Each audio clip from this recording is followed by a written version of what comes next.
Welcome everybody to the Critics Corner. I'm here with David Dunn, longtime cohort, partner in crime, movie aficionado, and uh, anything else you can think of.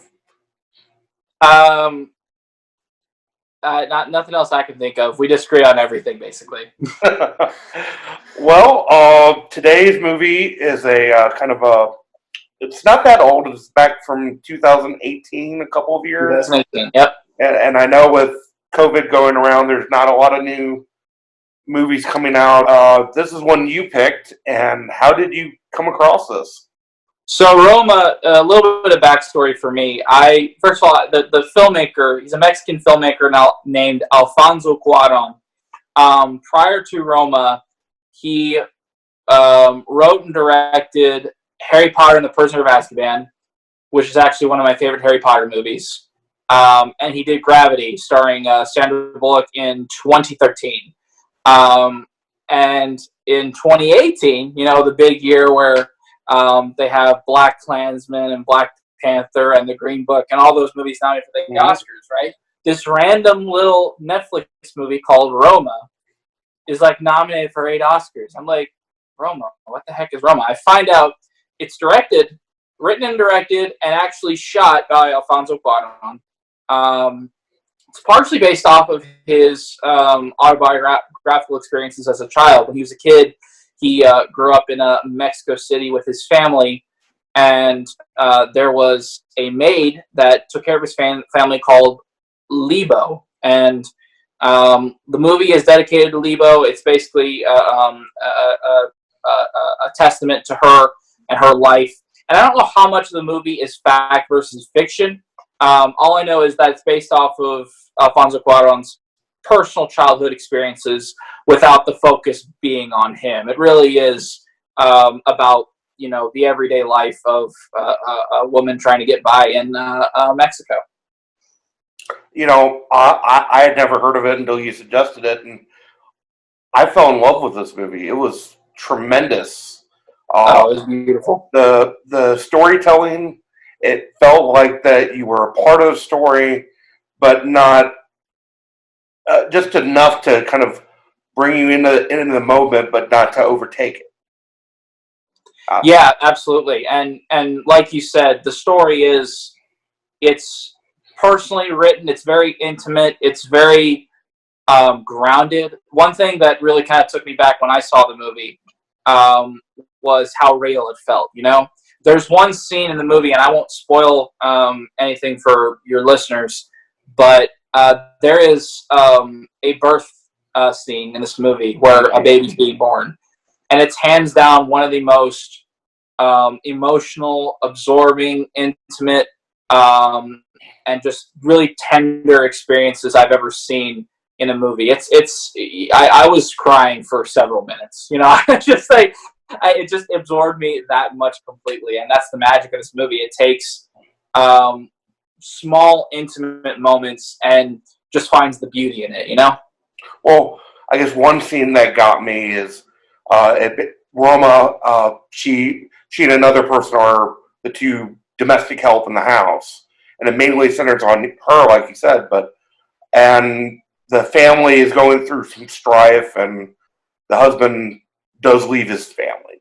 I'll give you that. It's kind of to set up the scene here, but the thing that got me is the wife during this thing comes back to the house, and she's pulling the car into the garage or whatever, and she's drunk, and she says something to the effect that women are always alone and you can never trust men. And she walks in the house, and the other maid wants to go in and help, and the other Roma just closes the door and says, doesn't say anything, but you get the implication that we don't need to be a part of this right now. And yeah, that really got to me. Yeah, no, and I agree.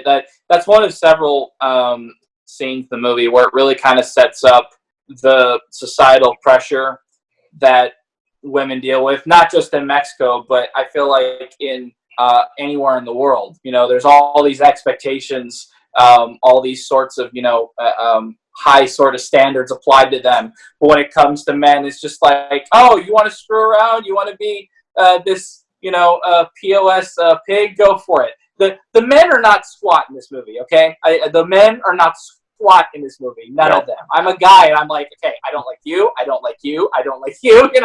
Well, they're just plain jerks, and if this dude dated my sister, I'd punch him in the face. The men are very punchable in this movie. And maybe elsewhere. One thing that I was really absorbed by in this movie, and one of the things that I think sets the tone of it and the aesthetic of it so well, is the cinematography. I knew Alfonso Cuarón, he won 3 Oscars for this movie. He won Best Director, Best Foreign Language Film, and Best Cinematography.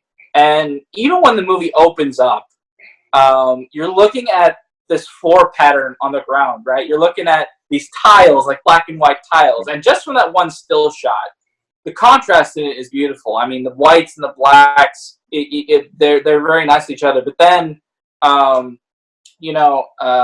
can't remember the he throws the water onto the ground, and it creates this reflective spot. Right, yeah.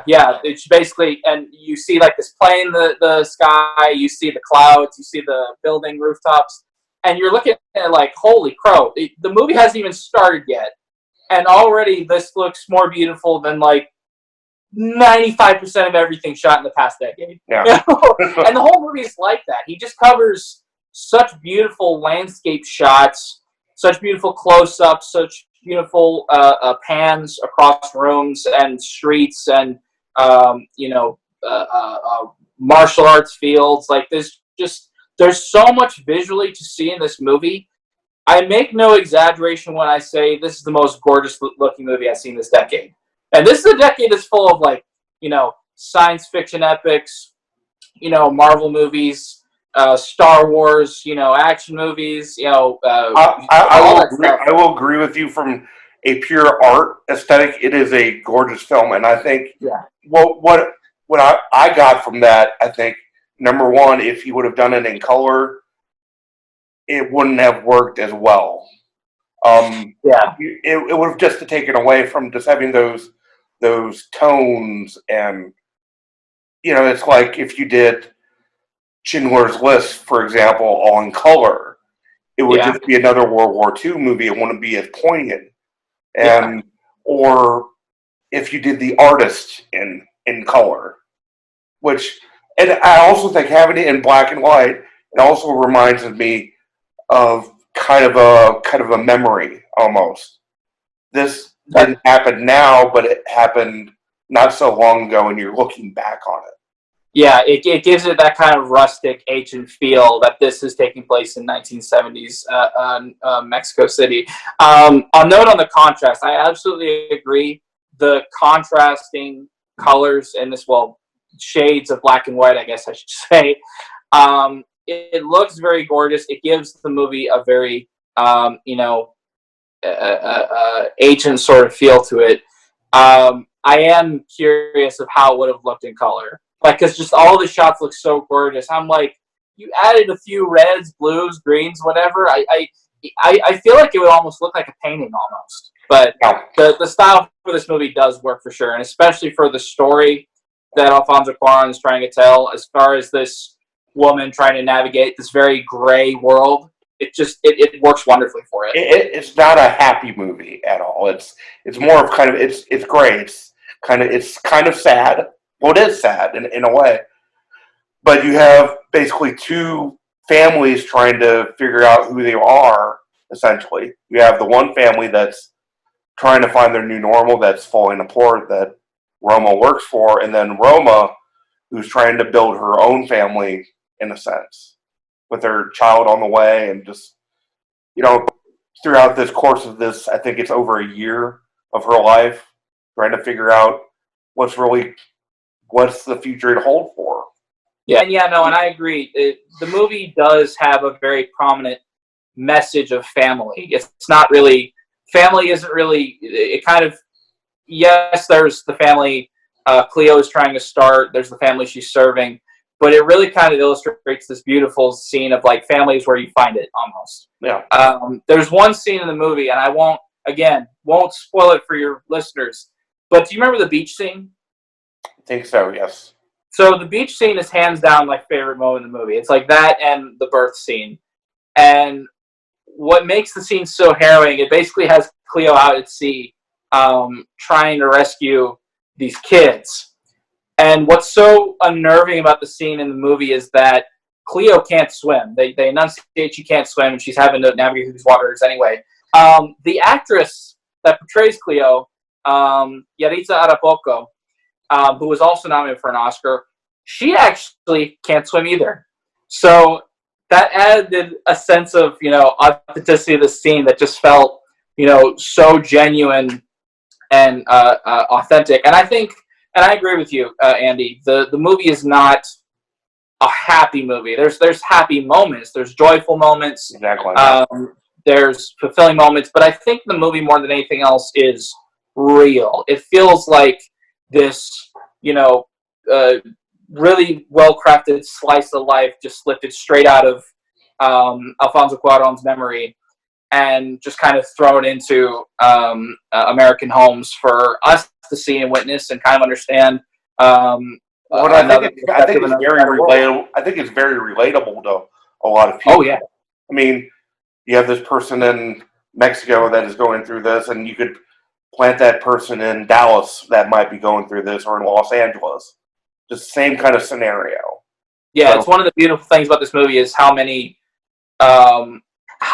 people can relate to these situations and these turmoils that these characters go through. It is, and you're right. It is universal. It's a very masterfully made film. Okay, so 1 out of 10. What do you give this film?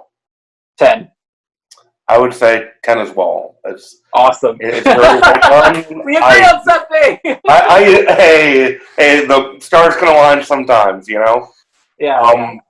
Roma. It is available in all homes. It is a Netflix-produced movie. You can watch it on Netflix today. This is going to wrap up this edition of the Critics Corner. So if you have any questions or comments or suggestions of films you'd like us to review together, shoot me an email at andrewbranca@waxahachiesun.com or email David at southlakestyle.com. Okay. Well, that's it, and we'll see you guys either at the theaters or on the couch. See you on the couch. Love you.